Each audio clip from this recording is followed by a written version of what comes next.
toujours été sous deux pieds ou, avec Bible en main, nous allons lire la parole de Dieu que nous joignons dans Luc, chapitre 5, verset 1er à 11.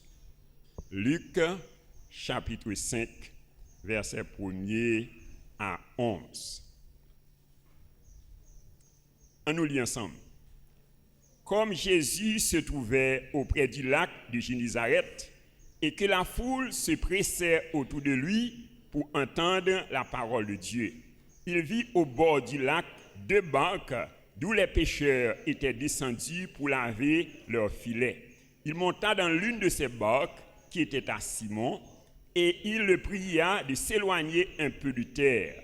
Puis il s'assit et de la barque il enseignait la foule.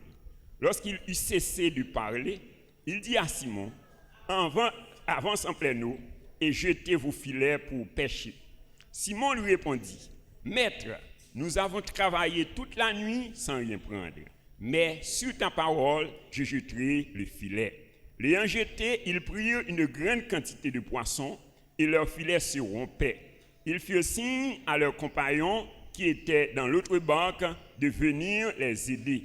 Ils vinrent et ils remplirent les deux barques au point qu'elles enfonçaient. Quand il vit cela, Simon-Pierre tomba aux genoux de Jésus et dit, Seigneur, retire-toi de moi parce que je suis un homme pécheur. Car l'épouvante l'avait saisi, lui et tous ceux qui étaient avec lui, à cause de la pêche qu'il avait faite. Il en était de même de Jacques et de Jean, fils de Zébédée, les associés de Simon. Alors Jésus dit à Simon, ne crains point, désormais tu seras pêcheur d'hommes. Et ayant ramené les barques à terre, ils laissèrent tout et les suivirent, parole du Seigneur. Merci, vous capable chita. Est-ce que vous êtes capable de rappeler le thème nous pour année ça?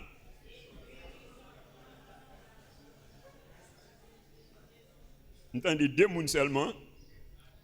Expérimentons de la grâce de Dieu en Jésus-Christ. Romains 5, verset 20, il dit là où le péché a abondé, la grâce a surabondé. Alors le terme surabondance signifie abondance extrême ou excessive. Et synonyme de surabondance, c'est surcharge, débordement.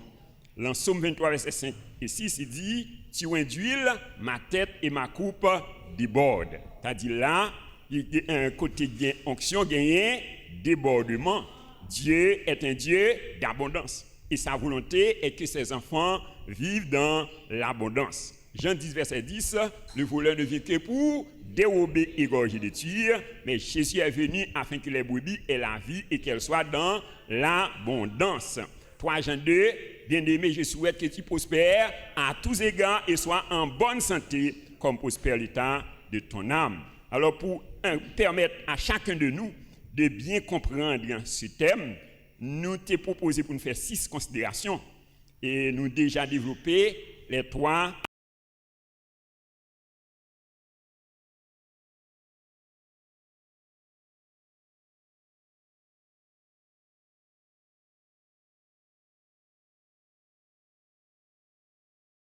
L'abondance en Jésus-Christ. Et maintenant, nous allons développer 2 autres considérations. Disons, 4e considération, c'est les caractéristiques de l'abondance de Dieu en Jésus-Christ. On nous dit les caractéristiques de la surabondance de Dieu en Jésus-Christ. Alors, première caractéristique, elle est relative. On nous dit elle est relative. Donc ça veut dire, c'est-à-dire chacun selon son niveau ou sa capacité. Ouais, chacun selon son niveau ou sa capacité. Donc dans Matthieu 25, verset 14 à 30, donc Jésus-Christ lui baille la parabole des talents. Il dit qu'il y a un patron qui peut aller en voyage et lire les 3 serviteurs, lui baille chaque responsabilité selon capacité. Bon de béni. Ouais, alors il évalue donc chaque gagne une capacité différente et il a des responsabilités en fonction de leur capacité. Donc il a premier 5 talents, il bail deuxième non, 2 talents et il bail troisième non, 1 talent et il dit c'est selon capacité. Donc alors et à la minute que premier a recevoir 5 talents et puis qui ça le fait, il mettait au travail. Il commence le travail avec 5 talents et la Bible dit nous que il fait 5 autres talents, mettez sous 5 talents qu'il était recevoir. Et deuxièmement, il fait même bagaille tout. Ouais, qui ça le fait, il travaille avec 2 talents que mettre la Tibali et il fait 2 nouveaux talents, mettez sous 2 talents, ça a fait 4 talents. Mais troisièmement, qui ça le fait lui-même? Donc lui-même il décidait et à fouiller un trou pour le mettre talent par là. Il dit qu'il connaît mettre là son maître qui méchant, son maître qui compte prendre sac pas pour lui, eh bien, il pas avait investi talent ça pour le perdre, eh bien, il fouille un trou, il caché talent dans la terre. Maintenant peu de temps après, lorsque maître là vini, premier qui recevoir 5 talents, il vini contre maître là et il dit maître et moi te recevoir 5 talents dans main. Et le moment où comme te recevoir 5 talents, moi te mettre mon travail et moi faire 5 nouveaux talents. Et il portait 10 talents bah mettre là. Alors maître a dit bon et fidèle serviteur parce que tu es fidèle dans petit bagage ça, m'a bord de plus grande chose encore. Et deuxièmement, il fait même bagage là, il approche côté maître là, il dit maître et moi te recevoir 2 talents, eh bien moi te mettre au travail, moi faire 2 autres talents, moi porter 4 talents bas. Ouais, et maître a dit et bon et fidèle serviteur parce que ou t'es fidèle dans petit bagage, m'a confié de plus grandes choses encore. Et troisième lui-même il a approché beaucoup de maître là, il dit maître moi connais ou son homme qui dit ou son homme qui connaît et moissonner côté ou pas semer, et bien pas voulait investir talent côté ban moi pour te perdu, moi t'es enterré. Maintenant, l'aime apprendre qu'on tourner, moi à déterrer, moi pour te le baou. Alors qui ça met là dit? Il dit serviteur méchant et paresseux. Ouais, il dit sous pas voulait investir talent, donc ou t'es qu'à mettre la banque et le que moi vini ou t'as retiré avec un intérêt. Et met là dit et prend et talent qui l'emmène là. Bah ça qui gagne plus là et prend serviteur ça à le jeter dans le temps de feu et de souffle parce que c'est un serviteur méchant et paresseux. Bonne béni. Ouais, alors donc la surabondance est relative, c'est-à-dire chacun à son niveau. Alors ça qui est important c'est que nous avons besoin d'éviter la comparaison. Nous pas de comparer nous avec l'autre monde. Bonne béni. Chacun de nous sommes un monde unique. Est-ce que vous êtes d'accord ça? Dis-moi beaucoup là, où sont monde unique, où sont monde spécial. Ouais, ça qu'il dit, je te loue de ce que je suis une créature si merveilleuse. Bonne béni. Ouais, alors évitez la comparaison. Alors capable de comparer à vous-même par rapport à ça que vous avez hier. Bonne béni. À mon courrier jeudi. Bonne béni. Ouais, c'est comparer à vous-même à tête tout. Donc qui moun côté hier et qui moun koye jodi a. Bonne béni. Et ça qu'il dit dans 2 Pierre 3 verset 18, croissez dans la grâce et dans la connaissance de notre Seigneur Jésus-Christ. C'est-à-dire chaque jour besoin grandit. Donc nous devons éviter le complexe de supériorité ou le complexe d'infériorité. Ouais, quand il dit dans 1 Corinthiens 12 verset 7, il dit or à chacun la manifestation de l'esprit est donnée pour l'utilité commune. Or à chacun, bonne béni, chacun de nous. Dans Romains 12 verset 3, il dit par la grâce qui m'a été donnée, j'ai dit à chacun de vous de n'avoir pas une trop haute opinion de lui-même, mais de revêtir des sentiments modestes selon la grâce qui vous a été donnée. Bonne béni. Mais tu as dit chacun de nous gagne un niveau de grâce que nous recevons. Et dans 1 Pierre 4 verset 10, il dit comme de bons dispensateurs des diverses grâces de Dieu, que chacun de vous mette au service des autres le don qu'il a reçu. Bonne béni. Ouais, il dit nous c'est des bons dispensateurs. Bonne béni. Dis-moi beaucoup là, est-ce que vous dispensez grâce que bon Dieu ba ou? Ouais, il dit comme de bons dispensateurs des diverses grâces de Dieu. C'est-à-dire il faut qu'on distribue grâce là. Il faut distribuer capacité, richesse qu'on gagne que bon Dieu ba ou. Bonne béni. Alors deuxième caractéristique de la surabondance de la grâce en Jésus-Christ, elle est graduelle, progressive et évolutive. Elle est graduelle, progressive et évolutive. Alors c'est même Jean lorsqu'on a monté un escalier. Ouais, c'est marche par marche. C'est étape par étape. Ouais, dans Matthieu 13, verset 31 à 32, il dit, il leur proposa une autre parabole. Et il dit, le royaume des cieux est semblable à un grain de sénévé qu'un homme a pris et semé dans son champ. C'est la plus petite de toutes les semences. Mais quand il a poussé, il est plus grand que les légumes et devient un arbre de sorte que les oiseaux du ciel viennent habiter dans ses branches. Bon béni. Ouais, donc on lui dit, et royaume de Dieu c'est un couillon, un grain de sénévé. Il dit c'est plus petit l'engreignou.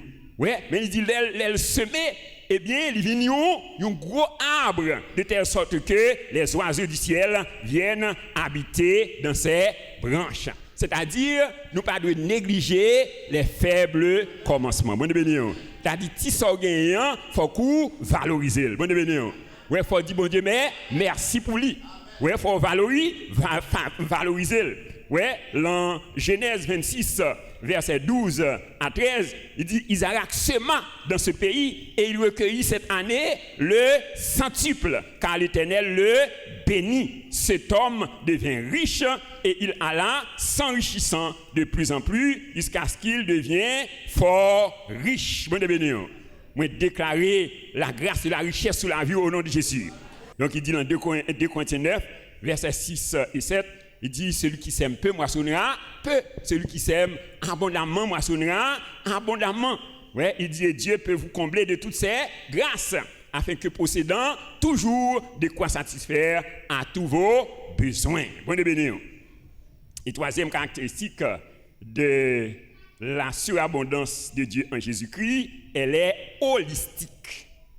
Elle est holistique. C'est H-O-L-I-S-T-I-Q-I-E. Elle est holistique. Et c'est-à-dire, elle touche tous les domaines de ta vie. Holistique, ça veut dire qu'il touche tout domaine de la vie. Bon béni. Oui, dans 3 Jean 2, il dit, bien-aimé, je souhaite que tu prospères à tous égards et sois en bonne santé comme prospère l'état de ton âme. Oui, c'est à tous égards. Oui, l'abondance est holistique, c'est-à-dire dans tout domaine, dans la santé, dans la finance, dans la famille, et tout ça comme moyen. Donc, il doit prospérer, parce qu'il dit, bien-aimé, je veux que tu prospères à tous égards. Est-ce que vous croyez vérité ça? On nous acclame vérité ça dans la vie, nous. Donc, il holistique, c'est-à-dire, il touche tous les domaines. 2 Corinthiens 9, versets 10 et 11, il dit, celui qui fournit de la semence au semeur et du pain pour sa nourriture, vous fournira et vous multipliera la semence. Et il augmentera les fruits de votre justice. Vous serez de la sorte enrichis à tous égards pour toute espèce de libéralité qui, par votre moyen, feront offrir à Dieu des actions de grâce. Ouais, il dit, vous serez enrichis à tous égards. Bon béni. Est-ce qu'on reçoit la parole ce matin? Hein? Oui, il dit, vous serez enrichis à tous égards au nom de Jésus. Colossiens 2, verset 10, il dit, en Christ, nous avons tout pleinement. Est-ce que vous croyez vérité ça? Oui, nous avons tout pleinement en Jésus-Christ. 4e caractéristique de la surabondance de la grâce, elle est inépuisable. On nous dit, elle est inépuisable. C'est-à-dire, pas jamais Kavin puiser. Bon béni. Alors, c'est dans Philippiens 4, verset 19, il dit, et mon Dieu pourvoira à tous vos besoins selon sa richesse avec gloire en Jésus-Christ. Oui, et mon Dieu pourvoira à tous vos besoins selon sa richesse. Bon béni. Est-ce qu'on peut évaluer la richesse de Dieu? Oui, dans Somme 24, il dit, à l'Éternel, la terre et ce qu'elle renferme, le monde et ceux qui l'habitent. Oui, il dit la bénir selon sa richesse et avec gloire en Jésus-Christ.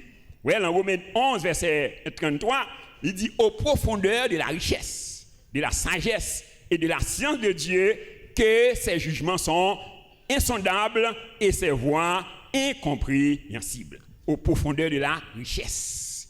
Ouais, c'est-à-dire son richesse qui est inépuisable. Dans Romains 11, verset 36, il dit, c'est de lui, par lui et pour lui que sont toutes choses, à lui la gloire dans tous les siècles. Amen. Bon de bénir. Ouais, c'est de lui, par lui et pour lui sont toutes choses. Ouais, tout ça que nous avons regardé là a été créé par Dieu. Ouais, donc l'abondance de Dieu est inépuisable. Et cinquième caractéristique, l'abondance divine est objective ou missionnaire. Bon de bénir. On nous dit l'abondance de Dieu est objective ou missionnaire. Ça veut dire, c'est-à-dire chaque bénédiction, chaque provision baou et bon Dieu baou gagne une mission, gagne un objectif. Proverbe 16 verset 4, il dit Dieu a tout fait pour un but. Dieu a tout fait pour un but. Dans 1 Timothée 6 verset 17 à 19, il dit recommande aux riches du présent siècle de ne pas être orgueilleux et de ne pas mettre leur espérance dans des richesses incertaines, mais de la mettre en Dieu qui nous donne avec abondance toutes choses pour que nous en jouissions. Bon Dieu béni. Comment bon Dieu nous? Il dit il nous toute bagaille en abondance. Ouais, pour que nous en jouissions. Bon Dieu béni.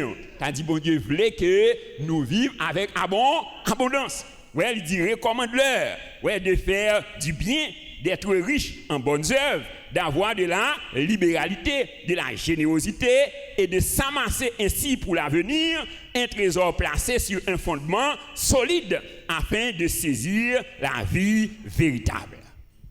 Bon Dieu béni. Ouais, donc il dit nous toute bagaille en abondance pour capable de jouir. Ouais, il dit recommande aux riches du présent siècle. C'est-à-dire il a parlé à l'église. Bon Dieu béni. C'est pas avec païen il a parlé là, il a parlé avec l'église. Donc, c'est-à-dire, dans la période Paul là, il y a des gens qui sont riches l'église. Bon Dieu béni. Et moi réclamer la richesse sous la vie au nom de Jésus. Ou être riche au nom de Jésus et richesse soit utilisée pour l'extension du royaume de Dieu. Est-ce que vous êtes d'accord ça? Acclamez vérité ça au nom de Jésus. Donc, il dit, donc pour les riches en bonnes œuvres. Ouais, c'est-à-dire pour contribuer dans leur bon Dieu, pour faire libéralité, pour faire générosité. Ouais, donc dans 2 Corinthiens 9, versets 9, 8 et 9, il dit, et Dieu peut vous combler de toutes sortes de grâces, afin que, possédant toujours de quoi satisfaire à tous vos besoins, vous ayez encore en abondance pour toutes bonnes œuvres. Il a fait des largesses, il a donné aux indigents. Est-ce que l'église a là? Ouais, pour qui ça, bon Dieu, pour le bénir? Est-ce que vous voyez pour qui ça? Pour capable faire largesse, pour bailler aux indigents, et pour capable contribuer dans l'œuvre de Dieu. On nous dit merci Seigneur. Je reçois la surabondance de la grâce de Dieu en Jésus-Christ. Alors, la vraie maturité consiste d'abord à connaître les objectifs de Dieu avant de chercher l'abondance. Est-ce que l'église a là? Dit la vraie maturité, il consistait d'abord à chercher les objectifs de Dieu. Qui ça bon Dieu voulait? Pour moi, avant de chercher l'abondance. Bon béni. Oui. Alors, une abondance sans compréhension des objectifs de Dieu conduit à l'abus, à la folie et même à la mort prématurée. Est-ce que l'église là? C'est-à-dire, si bon Dieu est bon l'abondance sans qu'on pas qu'on objectif là, eh bien, la conduit à la folie. Ouais, et quand même mourir avant l'heure. Ouais, la vraie maturité consistait à chercher d'abord à connaître les objectifs de Dieu. Bon Dieu, qui ça bon Dieu voulait de moi? Qui ça n'a pas tant de moi? Donc c'est vrai que bon Dieu il voulait bon abondance, mais il faut me connaître pour qui raison bon Dieu a bonne abondance. Bon Dieu. Ouais, alors le but fondamental de l'abondance est d'accomplir le plan de Dieu. Est-ce que l'église est là? Dis-moi le but fondamental de l'abondance est d'accomplir le plan de Dieu. Matthieu 6, verset 33, cherchez premièrement le royaume de Dieu et sa justice, et toutes les choses vous seront données par-dessus. Ouais, cherchez premièrement le royaume de Dieu. Éphésiens 2, verset 6, 1, verset 10, lui dit, nous sommes son ouvrage ayant été créé en Jésus-Christ pour de bonnes œuvres que Dieu a préparées d'avance afin que nous les pratiquions. Et sixième caractéristique de l'abondance divine attire des combats ou des persécutions. Ouais, l'abondance divine attire des combats ou des persécutions. Dans Marc chapitre 10, versets 28 à 30, nous et depuis dans Luc 5 ans, et lorsque Jésus-Christ conduit Pierre dans l'abondance, ouais, il prend une multitude de poissons. Maintenant, voilà que Pierre, il peut poser Jésus question dans Marc 10, verset 28 à 30. Il dit Jésus, mais nous avons tout quitté pour te suivre. Donc, qui ça que nous avons gagné comme récompense? Alors, Jésus répond Pierre, il dit, pas de monde qui quitte à cause de moi et à cause du royaume, non? Et maman, le papa, le frère, le seul, bien, ouais, pour ne pas gagner le centuple dans ce siècle présent, avec des persécutions, et dans l'avenir, la vie était éternelle. Vous devez dire? Ouais, avec des persécutions. Là, bien, le centuple avec des persécutions. Vous devez dire? Ouais, tu as dit pour entrer dans l'abondance ou entrer dans persécution. Vous devez dire? Tu as dit Satan va envier. Ouais, Satan va commencer à persécuter. Ouais, donc, et ça fait, donc, vous avez besoin de préparer. Donc, depuis entrer dans l'abondance, vous avez besoin d'entrer et en bas avant bon Dieu davantage. Bon, ouais, il dit, soumettez-vous à Dieu, résistez au diable et il fuira loin de vous.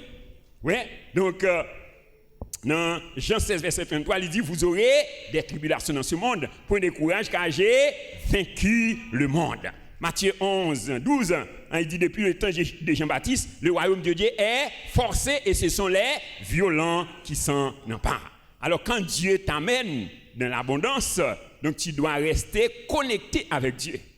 Ouais, dans le cas contraire, tu risques de mourir avant ton heure. Est-ce que l'église est là? Tandis que pour entrer dans l'abondance, c'est entrer puis fond en bas avant le bon Dieu. Bon devenir. Oui, il dit dans 1 Pierre 5, verset 8, il dit, soyez sobres, veillez, votre adversaire, le diable, rôde comme un lion, rugissant, cherchant qui il dévorera. Donc l'abondance divine attire des combats ou des persécutions.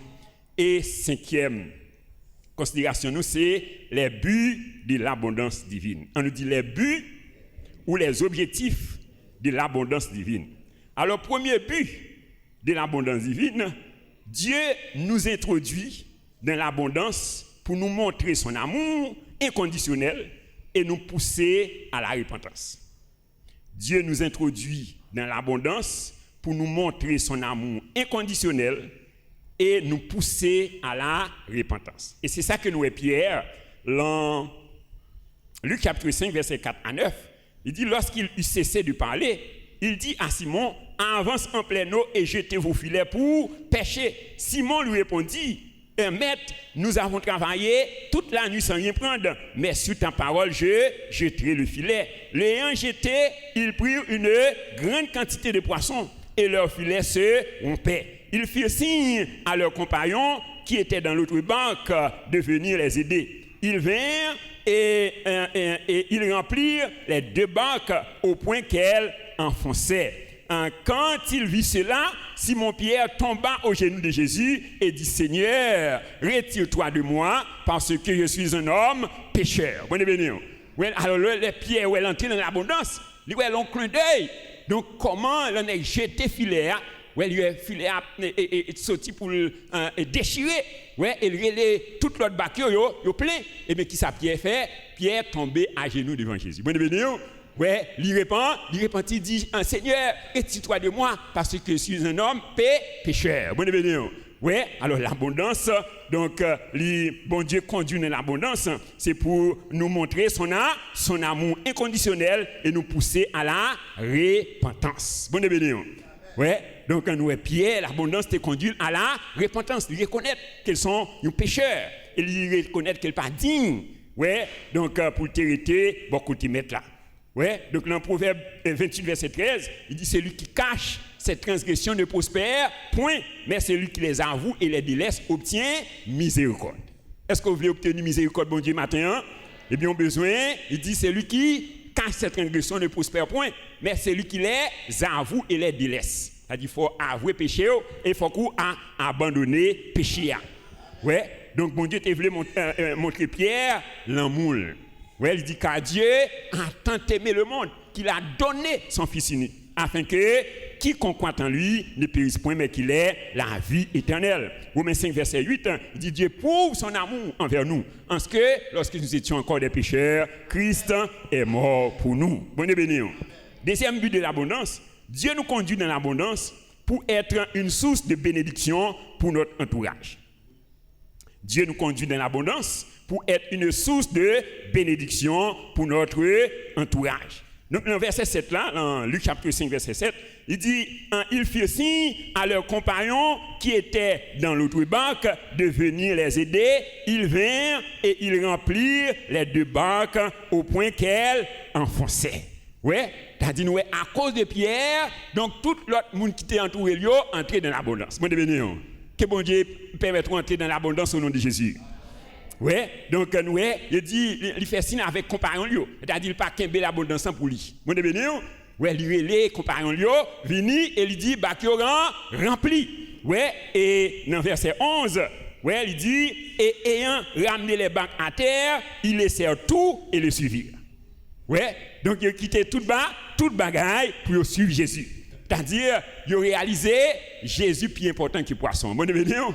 Ouais, il a cherché poisson et bien il a un clin d'œil comment que Jésus donc lui a amené dans l'abondance. Et bien ouais, donc un gain bagaille qui est plus important que poisson. Ouais, donc il prend une décision pour suivre Jésus. Bon bénédiction. Ça tu as dit, il dit moi plutôt gain Jésus passer toute bagaille. Ouais, passer pour me roi dans un grand pays, les péchés ta femme souffrir, moi plutôt gain Jésus. Ouais, donc il conduit dans l'abondance, on est capable de source de bénédiction pour génération nous.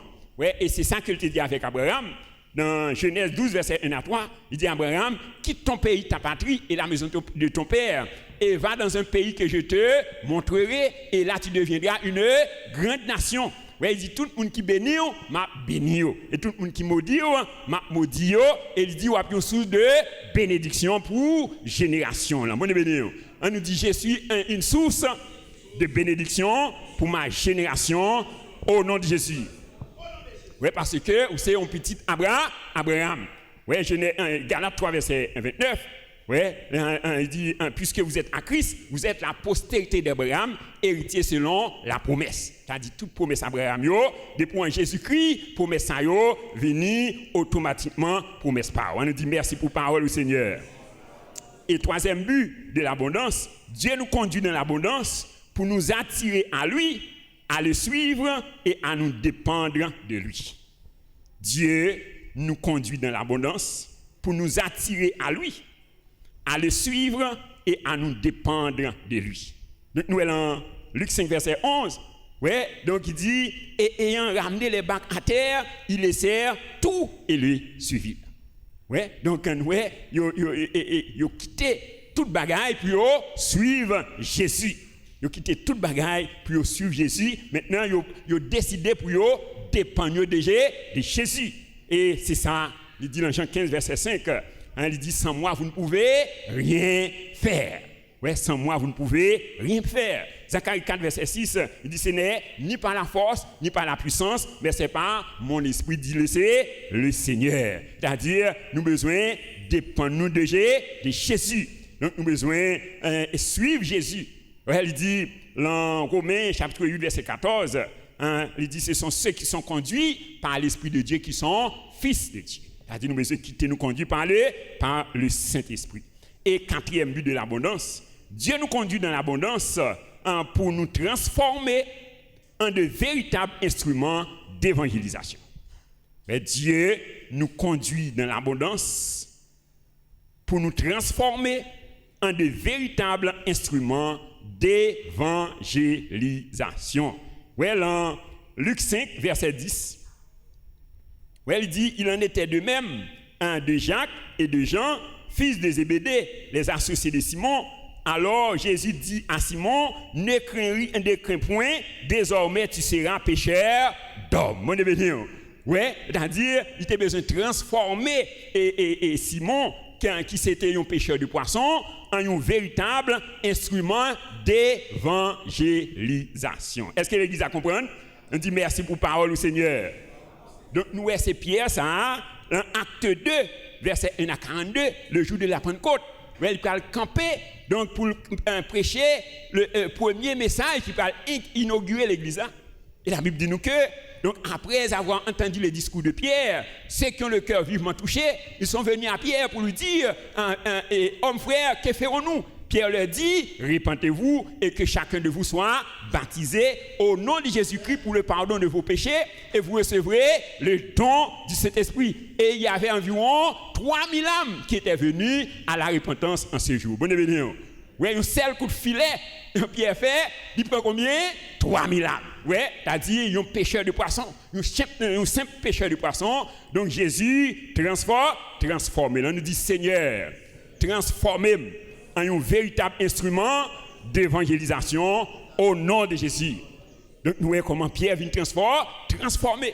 Ouais. Donc Pierre, il fait bagaille que Jésus pas jamais fait. Ouais, un seul coup de filet, un seul message. Ouais, il y a 3000 âmes venues à la repentance. Alors Jésus t'a entendu dire ça. Ouais, il dit celui qui croit en moi fera les œuvres que je fais, il en fera de plus grandes. Ouais, donc nous pas jamais un côté pendant le ministère de Jésus. Ouais, il t'a prêché. Et le seul message là pour gagner 3000 âmes qui viennent à la repentance. Et nous, Pierre fait. Bonne bénédiction.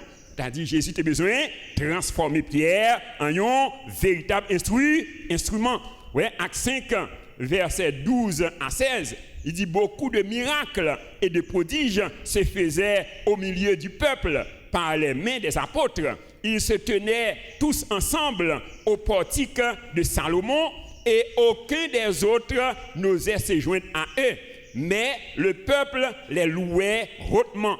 Le nombre de ceux qui croyaient au Seigneur, hommes et femmes, augmentait de plus en plus, de sorte qu'on apportait les malades dans les rues et qu'on les plaçait sur des lits et des couchettes, afin que lorsque Pierre passerait, son nombre au moins en couvre quelques-uns. La multitude accourait aussi des villes voisines à Jérusalem, annonçant ou bien amenant des malades et des gens tourmentés par des esprits impurs, et tous étaient guéris. Bonne bénédiction.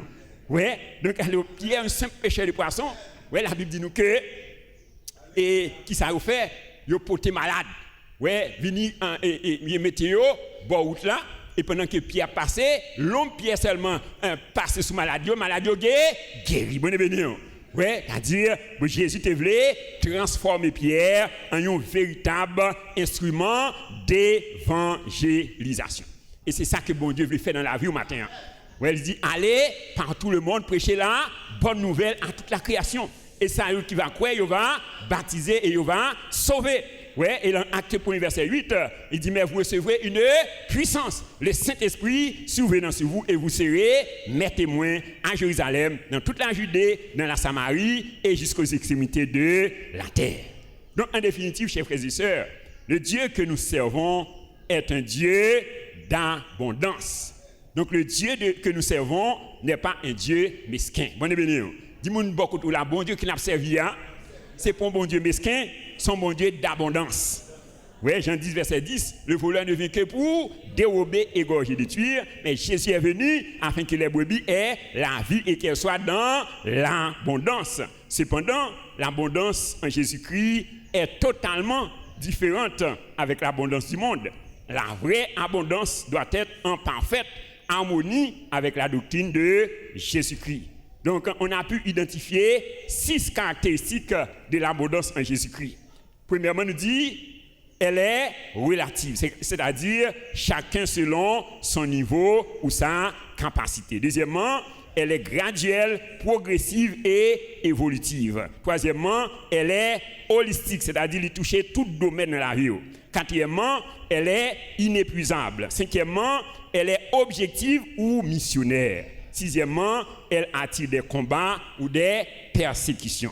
Alors, quand Dieu nous conduit dans l'abondance, il y a toujours des objectifs bien spécifiques. Proverbe 16, verset 4, Dieu a tout fait pour un but. Donc, on a pu identifier 4 objectifs spécifiques de l'abondance de Dieu en Jésus-Christ. Premièrement, Dieu nous introduit dans l'abondance pour nous montrer son amour inconditionnel et nous pousser à la repentance. Deuxièmement, Dieu nous conduit dans l'abondance pour être une source de bénédiction pour notre entourage. Troisièmement, Dieu nous conduit dans l'abondance pour nous attirer à lui, à le suivre et à nous dépendre de lui. Et quatrièmement, Dieu nous conduit dans l'abondance pour nous transformer en de véritables instruments d'évangélisation.